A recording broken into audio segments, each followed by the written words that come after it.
Hey, I'm Noam Weissman, and you're listening to Unpacking Israeli History, the podcast that takes a deep dive into some of the most intense, historically fascinating, and often misunderstood events and stories linked to Israeli history. This Israel at 75 miniseries is generously sponsored by the Jewish Agency for Israel North American Council and Ari and Jody Storch. Before we start, I want to hear your thoughts, your ruminations, your reflections on this podcast, on this season, on this episode. So make sure to email me at noam@jewishunpack.com. Okay, yalla, let's do this.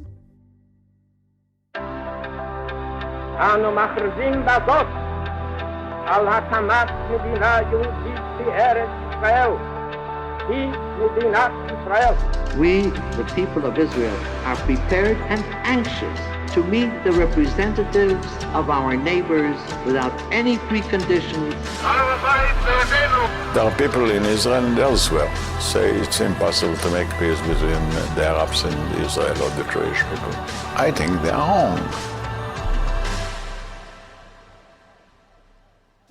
One of the themes of this podcast is that Israeli history does not simply begin with Ben-Gurion's Declaration of Independence in 1948.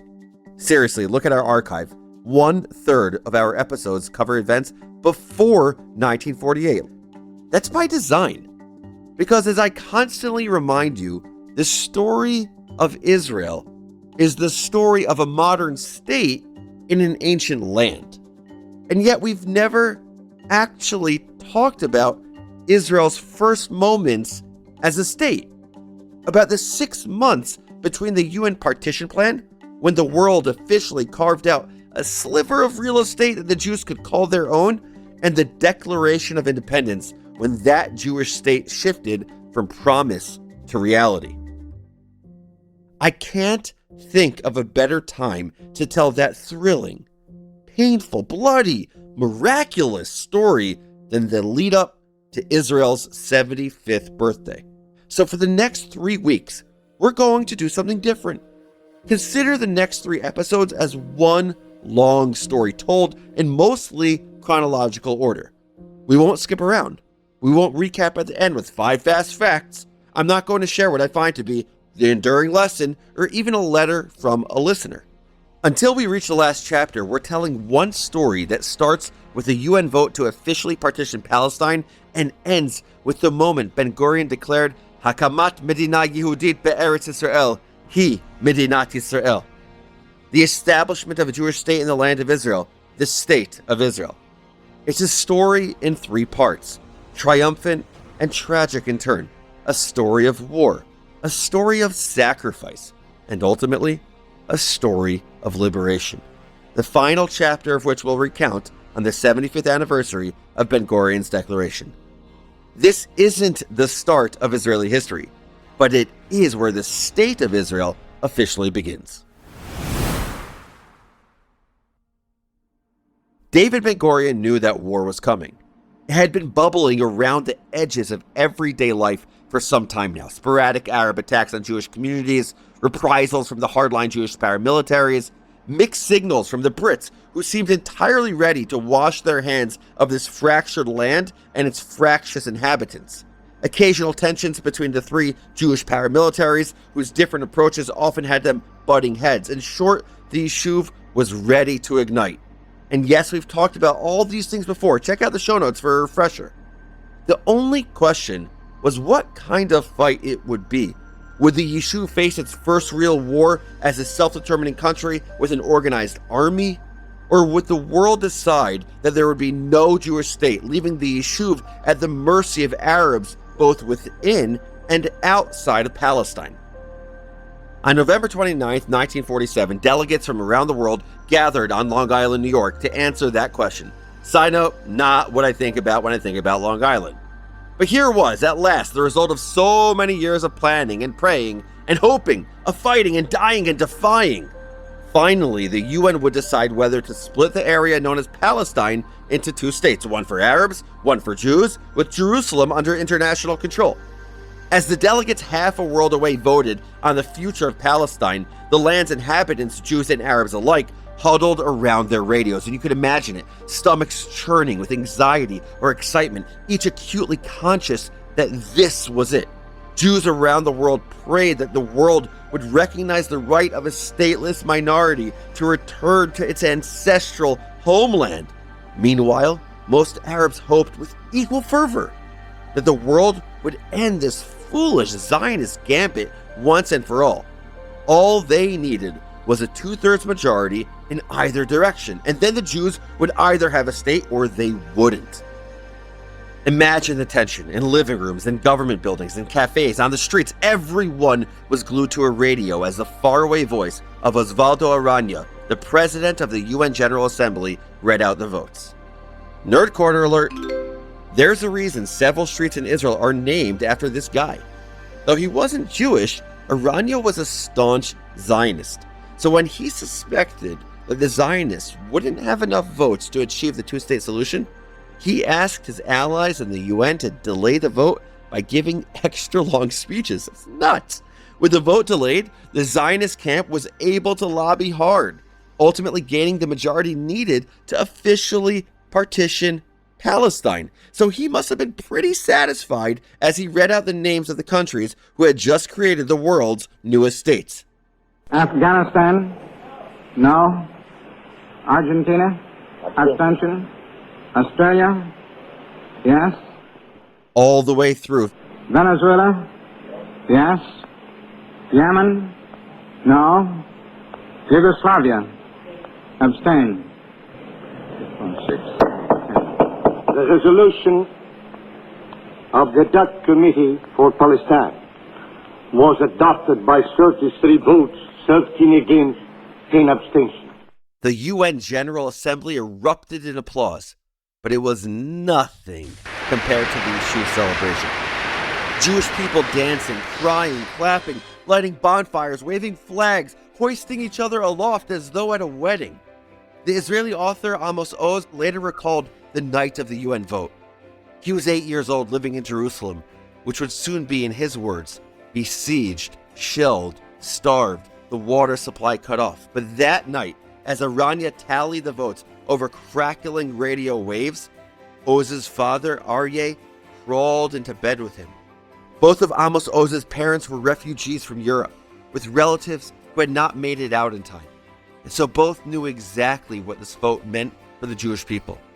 Holding his son tight, Aryeh explained, "From now on, from the moment we have our own state, you will never be bullied just because you are a Jew. Not that. Never again. From tonight, that's finished. Forever." Oz later said this was the only time he ever saw his father cry. Similar scenes played out all over the future state. Parents hugging children who would never know the fury of a pogrom. Partisans who had fought in the forests of Europe, tears in their eyes. Children who had spent years hidden in attics and basements, now free to grow up strong and proud in the open air. Immigrants who had braved rickety boats and choppy seas just to sneak onto Palestine's shores under cover of darkness. And from a balcony in Jerusalem, future Prime Minister Golda Meir addressed the throng. "For 2,000 years we have waited for our deliverance. Now that it is here, it is so great and wonderful that it surpasses human words. Jews, Mazal Tov." I get choked up hearing those words. Jews, Mazal Tov. Because it wasn't just the Jews of Palestine she was talking to. This vote was a sea change for world Jewry. Sure, it's hard to predict the future. Would diaspora Jews leave their comfortable lives in America or Argentina or Australia for a tiny and soon-to-be embattled Jewish state? But at least now they would have the option in the not unimaginable event that their lives abroad ever became less than comfortable. Because remember, the UN had just carved out two separate states from tiny Palestine, one for Jews, comprising the holy cities of Tzfat and Tiberia in the north, the coastal cities of Haifa and Tel Aviv in the west, and the Negev desert to the south. The Arab state would include the northern cities of Akko and Nazareth, the region we now know as the West Bank, plus a portion of what we now think of as central Israel and the coastline of the Gaza Strip.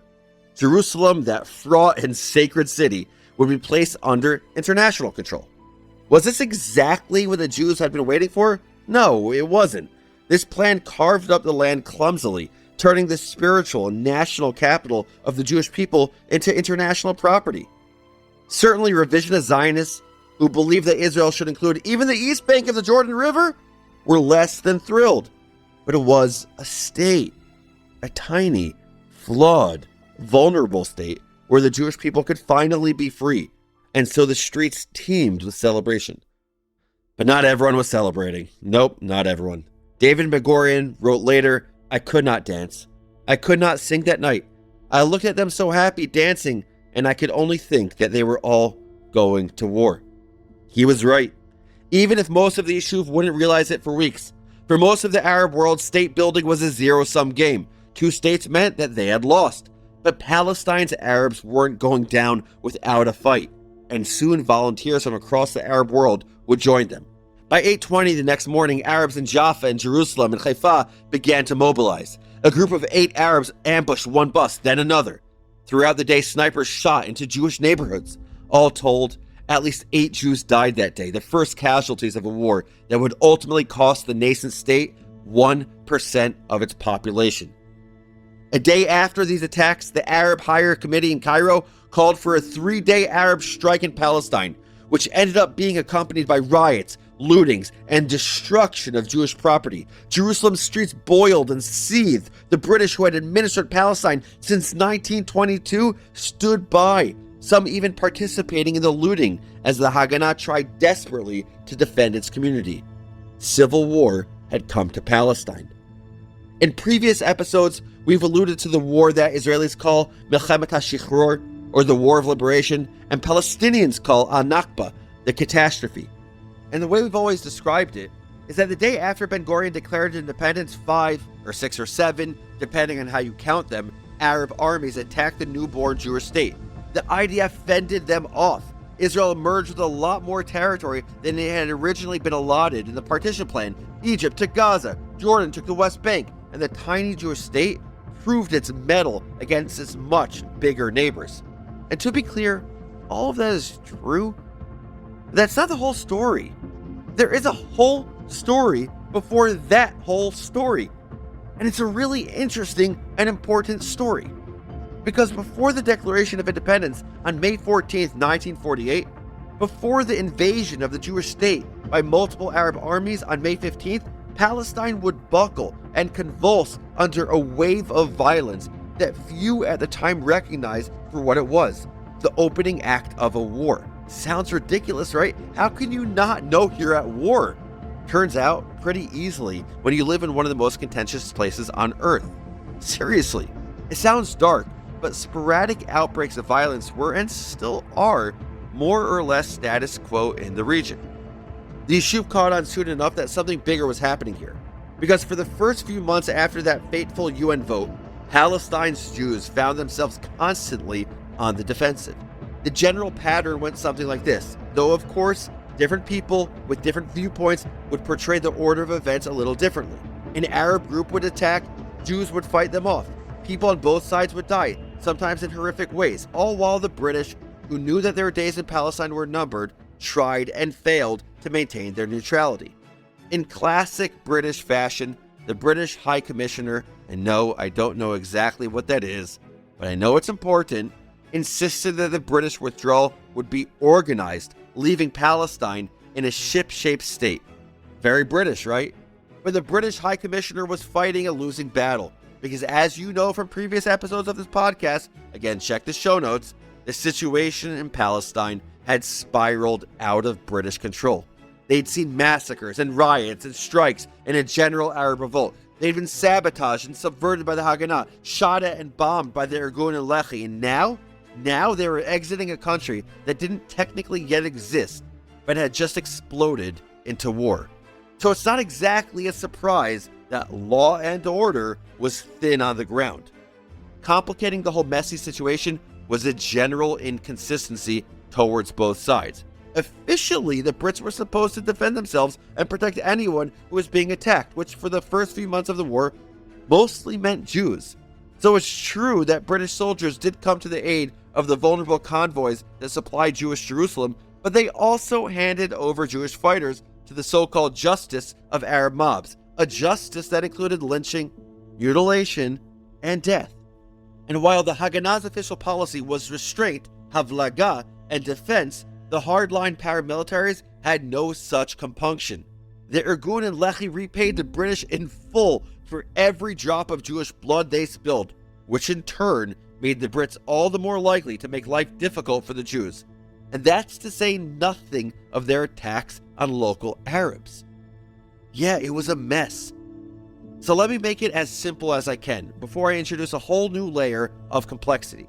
For the first few months of the war, which at first few recognized for what it was, Palestine's Arabs went on the offensive, while the Jews played defense and the British backed whoever suited them at that moment. But we all know the end. The British leave, the Jews fend off multiple Arab armies, the Jewish people not only defend themselves but emerge with more land than originally allotted to them by the partition plan. But a victory like that doesn't come out of nowhere, and it certainly doesn't come from a constant game of defense. So how did the Yishuv turn the tide?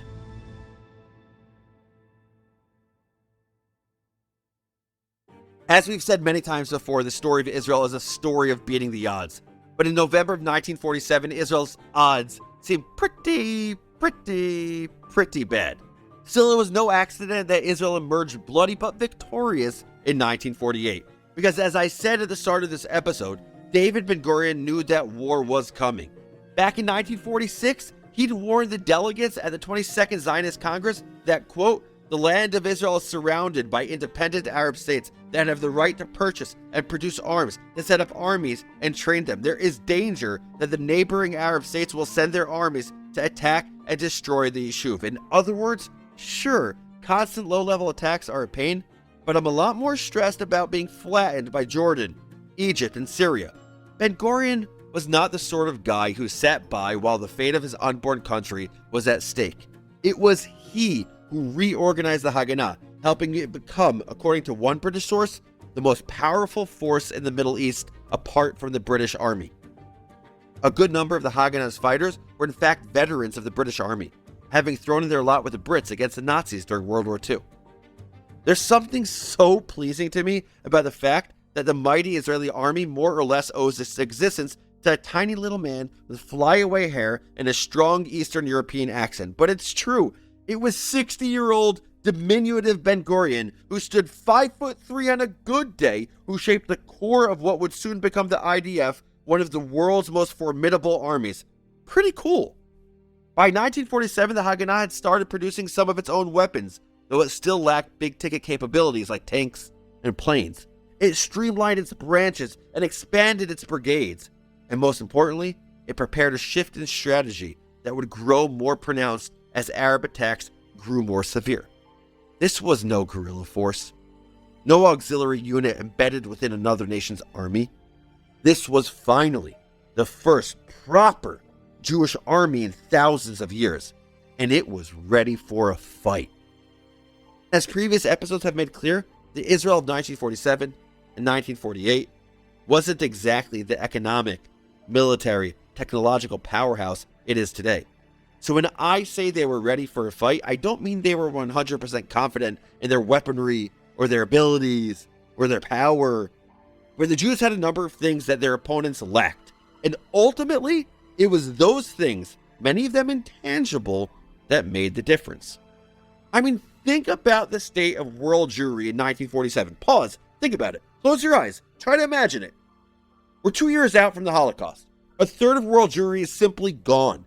If there's a better motivator to defend yourself than a genocide that happened under the world's watch, I don't want to imagine it. The Holocaust proved to the Jews that they couldn't rely on anyone but themselves, which meant that nearly all the Jews in Palestine, even the hardliners in the Irgun and Lehi, were united behind one cause. It was fight or die. And in the wake of the Holocaust, die was just not an option. Palestinian Arab society, on the other hand, had no such social cohesion. Muslim turned on Christian, rival clans bickered and sniped. Many Arabs, particularly those who lived in heavily Jewish areas, simply got up and left. Those who could afford it decamped for less fractious shores like Cyprus or Lebanon. Others simply relocated to Arab-majority areas within Palestine, like Gaza or the West Bank. And those who needed to stay put, whether because they couldn't afford to move or because their livelihoods were linked to the land, well, as one source put it, the fella, meaning the peasant, is afraid of the Jewish terrorists. The town dweller admits that his strength is insufficient to fight the Jewish force and hopes for salvation from outside. But there would be no salvation from either within or without. Palestinian Arab society's lack of social cohesion extended to their military. Simply put, there were too many groups running around. Small armed guerrilla bands, the Arab Liberation Army, the Arab Higher Committee, all either unwilling or incapable of coordinating with one another. The wider Arab world was no better. True, other Arab countries roared and blustered and even sent troops, some of them experienced veterans, but they contributed little in the way of money or usable weapons. In the words of historian Benny Morris, Saudi Arabia's weapons shipments were, and I quote, particularly decrepit. Shade. Meanwhile, the Haganah, though scrappy, was increasingly well-funded in the later stages of the war, thanks to the largesse of global Jewry. Between March and June of 1948, Golda Meir raised upwards of $100 million for Jewish defense. That's nuts! Money that ultimately helped the Haganah turn the tide in their favor. But we'll get there. The Haganah's military prowess, not to mention the occasional brutality of the other paramilitaries, was well established, and so some Arab communities, keenly aware that war was at their doorstep, signed peace agreements that guaranteed they'd be left alone. They were serious about these agreements, even turning away Arab fighters seeking refuge or supplies. Others, like the Druze, who deserve their own episode by the way, declared their loyalty to the future Jewish state, even forming their own unit within the IDF in the summer of 1948. And I want us to pause here for a second, because this is important. As I said, today historians describe this period of Israeli history as a civil war of sorts. In Hebrew, Milchemet Achim, a war of brothers. And there's something so sad and so ironic about that designation, because the Arabs and the Jews of Palestine could have been brothers. Before 1948, yes, there were clashes, but Arabs and Jews mingled, often regardless of their politics. Not enemies, not combatants. It makes me sad to think about what could have been. But at the same time, maybe I'm being nostalgic for something that never existed. As the former mayor of New York, Ed Koch, famously said, it never was the way it was. Because this was the birth of a state. And there is no birth that isn't bloody, painful, and traumatic. No doubt the extremists on all sides exacerbated an already tense situation. All the way back in 1944, the hardline Zionist paramilitary group Lehi had threatened the British. This is how you British will walk the streets of Zion from now on, armed to the teeth and fear in your eyes, because the Jewish youth have become dynamite. Now, as the British prepared to leave Palestine, that dynamite began exploding in Arab towns. A New York Times article from December 1947 reads, 3 bombing incidents attributed to the Jewish underground Irgun Tzva'i Leumi killed today 16 Arabs and wounded 67, of whom 3 are expected to die. These attacks confirm the recent impression that the Irgun has rejected the Jewish agency's policy of strict legality and is carrying the fight to the Arabs. Between November 29, 1947 and May 14, 1948, Lehi and their Irgun killed or wounded hundreds of Arabs, most of them unarmed civilians going about their business. In strict defiance of Haganah and Jewish agency policy, these militias bombed marketplaces and blew up theaters, killing merchants and traders, women and children. Sometimes their missions killed fellow Jews. Every bomb was meant to intimidate Arab villagers to leave, to remind them that this land is our land, not yours. And as you'll hear later in the episode, often that strategy worked. Arabs fled in fear, carrying little with them but blood-curdling stories of brutality. Meanwhile, from the other side, Arab militias brought the war to Jewish communities. And though they were disorganized, poorly equipped, and often corrupt, these forces had one thing going for them. They had control over the roads. If you've ever been to Jerusalem, you probably remember the journey there. Roads cut into the hillside, winding higher and higher, ears popping slightly with the altitude, random trucks on the side of the road, the sparse and timeless beauty of low trees and rocky cliffs and scrubby grass. It doesn't matter how many times I make that trip, it always makes me catch my breath. But the Haganah men driving poorly armored trucks towards Jerusalem in 1947 and 1948 didn't have the time to reflect on the scenery. They were too busy scanning the road for an ambush. So you might not think of supply runs as being particularly dangerous. You'd be wrong.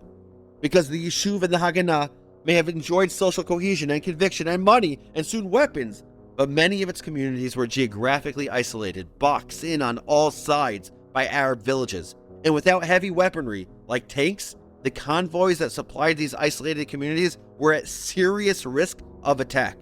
Now, convoy might sound like a fancy military word, but in this case, we're talking about a couple of cars or trucks jerry-rigged with some steel plating full of food and medical supplies. And it doesn't matter how good a shot the men or women inside may have been. They were outnumbered and alone. The roads were surrounded by Arab villages, and they simply didn't have the manpower or firepower to hold off an attack by armed gangs. Travel into Jerusalem became a game of Russian roulette.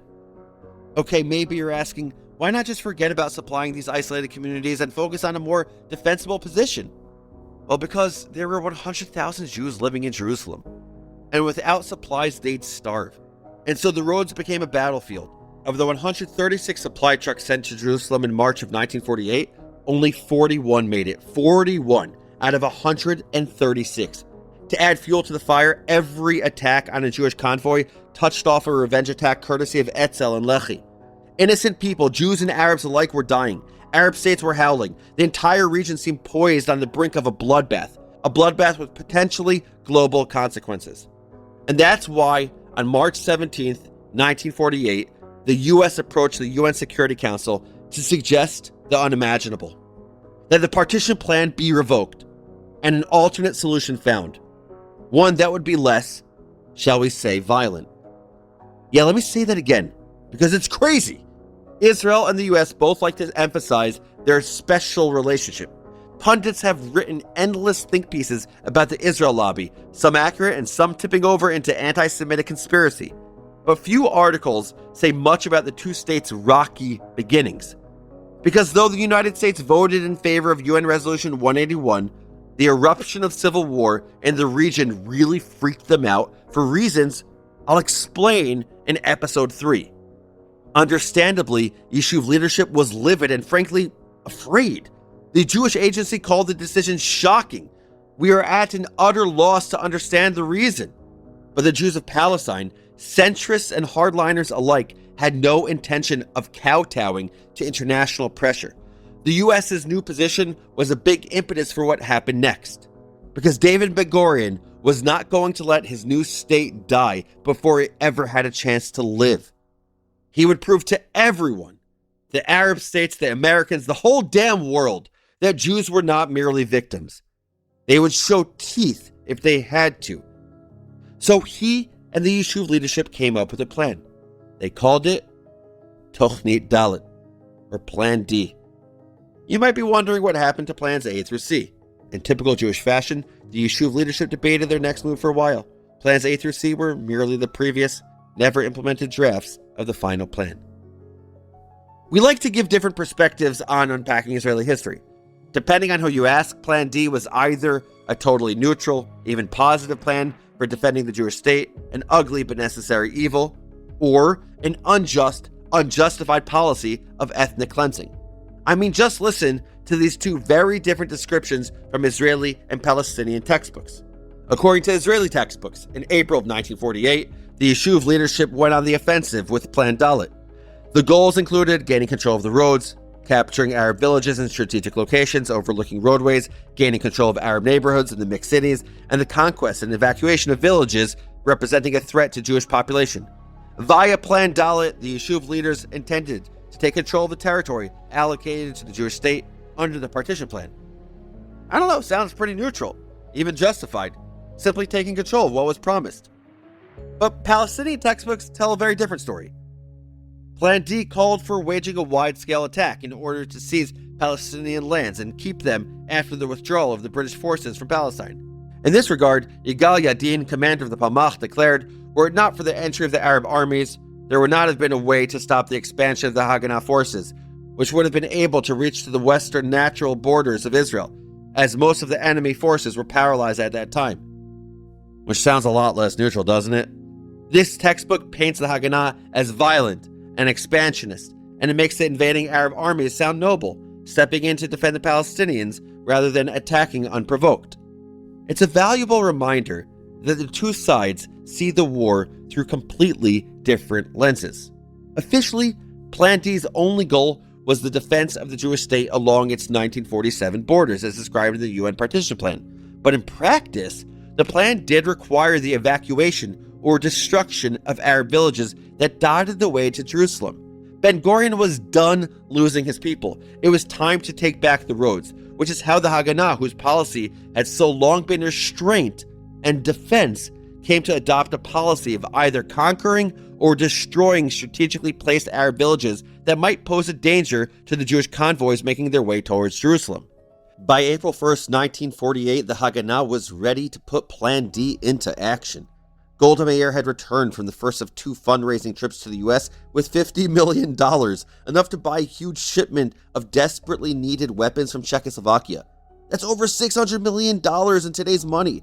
And by the way, her second trip later that summer would bring in a further $50 million. The weapons arrived in secret by air and by sea, one shipment hiding under a heap of onions and potatoes. Some Haganah fighters could barely contain themselves, kissing their rifles in relief.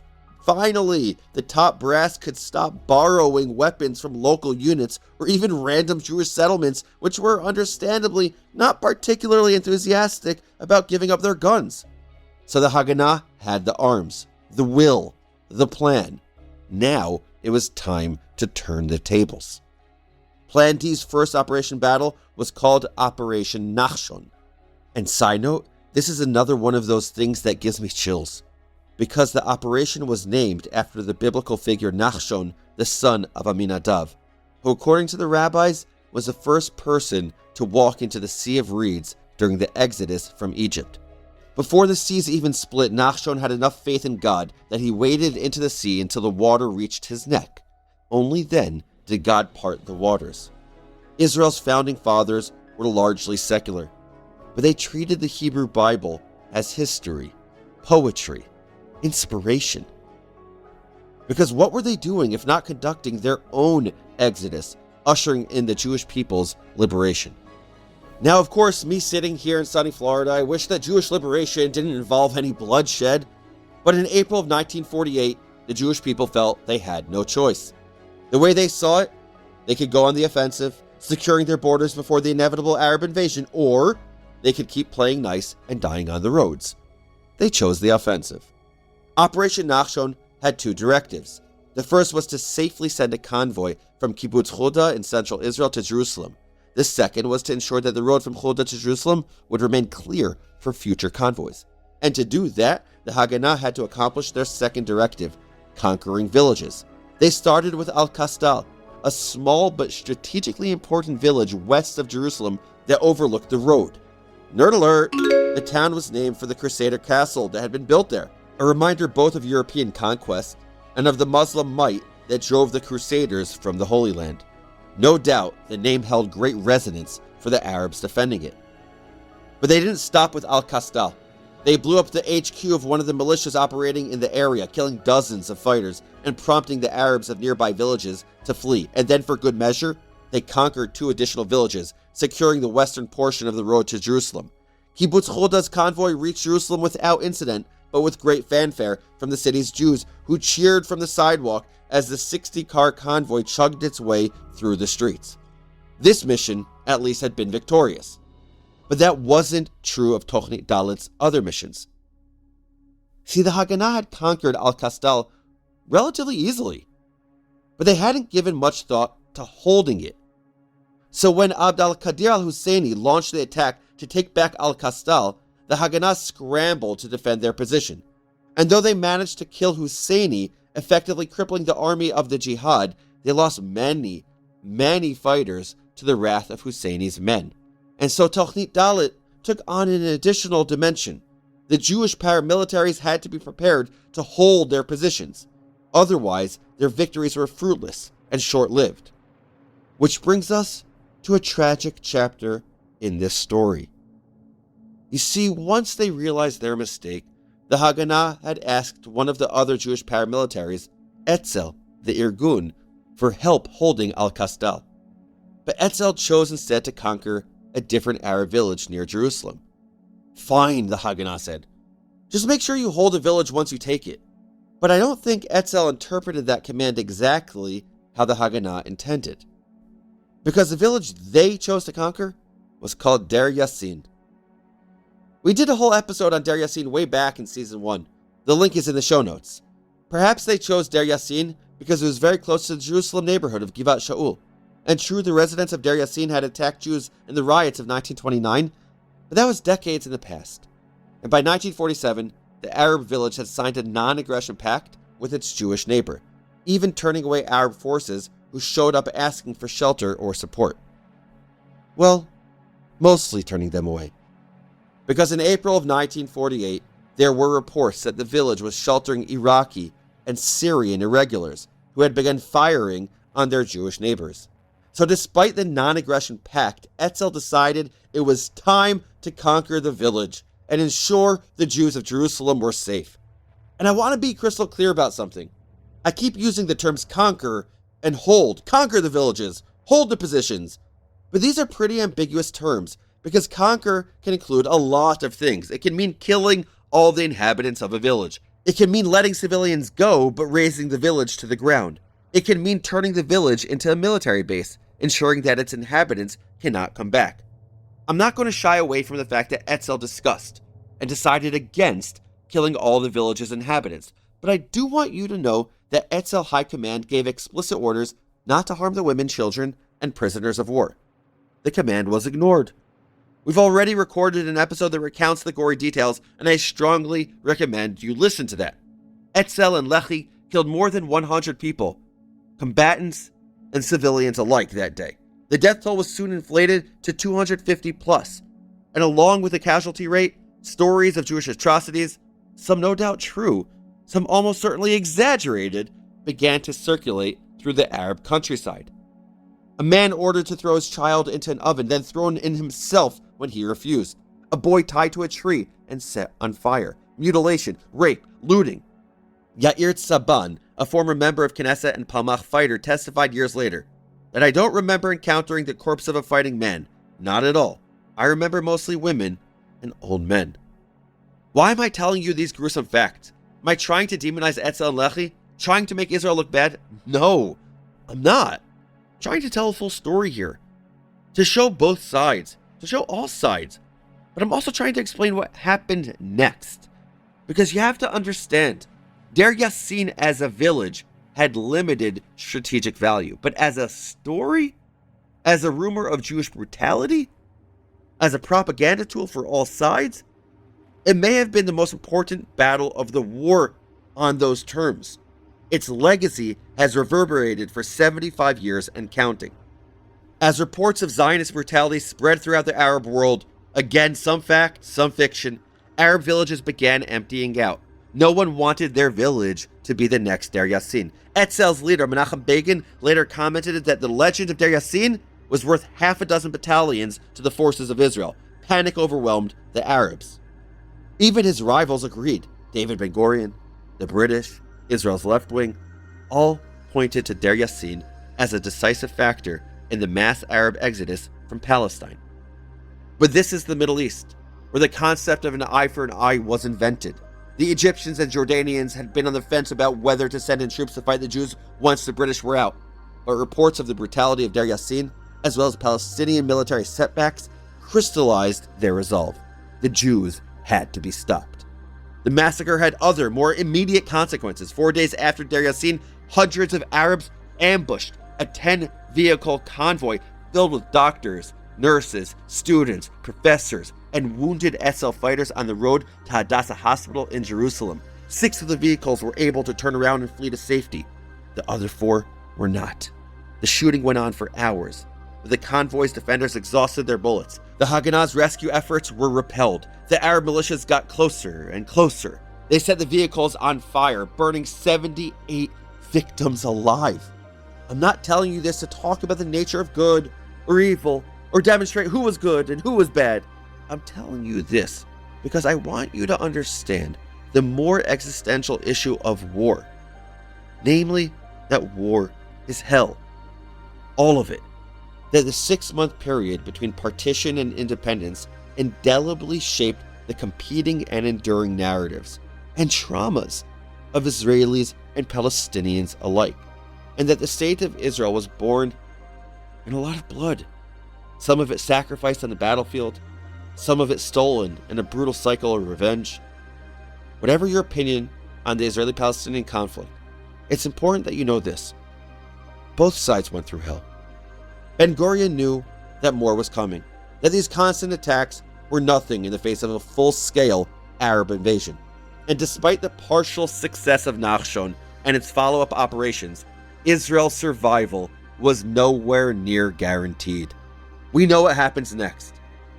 But Ben-Gurion didn't. And that's where this chapter ends. With excitement and uncertainty and anxiety and pain, with terror and grief and anticipation, with the knowledge that the fate of the Jewish people was poised on a precipice, and that whatever happened next would change the world forever. Now, I want to let you know that the next chapter of the story is going to be tough. We're going to delve into some of the pain and terror and grief of early 1948. But it's a story that every single person needs to know. Because like so many of Israel's stories, it's become an important part of the Zionist narrative and the Zionist ethos. A narrative forged by the Jewish people fighting for control of their destiny at last. Unpacking Israeli History is a production of Unpacked, a division of Open Door Media. Check out JewishUnpacked.com for everything Unpacked related, and subscribe to our other podcasts. And write to me at noam@JewishUnpacked.com. Your email might even get on the show. This episode was produced by Rifki Stern. Our team for this episode includes Adi Albaz and Rob Pera. I'm your host, Noam Weissman. Thanks for listening. See you next week.